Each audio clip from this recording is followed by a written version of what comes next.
there. Now, the body of the late Public Works Principal Secretary, Mombasa El Maawy, was this afternoon laid to rest at the Langata Cemetery after she succumbed to injuries inflicted on her person following a suspected Al-Shabaab attack in July this year.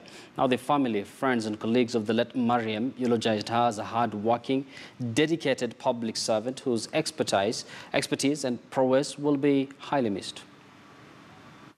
They would gather in their numbers at the late Mombasa El Maawy's home in Lavington, Nairobi. Men and women, including various cabinet secretaries, brought together by the loss of a public servant who fell victim to the terrorism nightmare the country has been desperately trying to fight. For a woman whose work in government was no secret to those who knew her well, tributes were abound. In Mariam, we see that to be strong is not to be loud. To be strong is not to be aggressive. Strength sometimes comes from the gentlest, beautiful, angelic people that walk with us. We thank God that we were privileged for Mariam to walk with us in this life. Mariam, again, something we shall miss from her, is a person who worked or who had grace under pressure. Those who have worked with me know can pressurize you a lot. But under those moments, she never showed anything. She would be very pleasant, very graceful, very cool. Where you'd expect her to get annoyed, she wouldn't. Most notable was her sense of integrity, a virtue that is indeed scarce. El Maawy met her death 2 months ago after an attack at Miliboy area along the Mpeketoni-Lamu Road in Lamu County.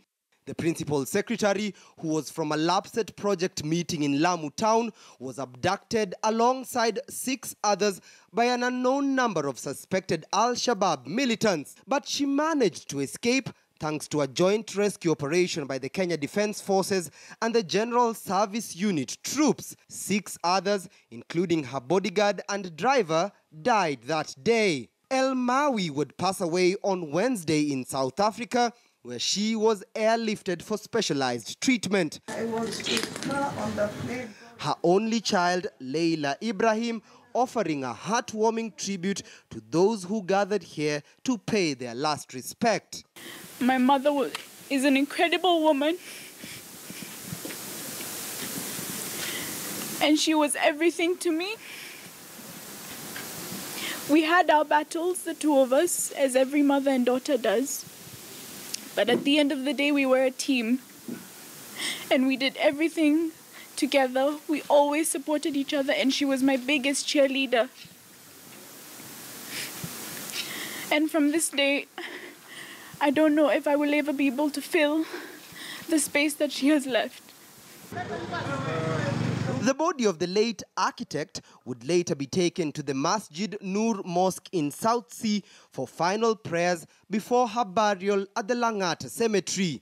Mombasa El Maawy, who served as the advisory board chair of the Public Procurement Oversight Authority during the Kibaki administration, before being appointed Lands Principal Secretary and later Public Works Principal Secretary under the Uhuru Kenyatta regime, now becomes the highest-ranking government official to fall victim to an act of terror on domestic soil. Timothy Otieno, KTN News.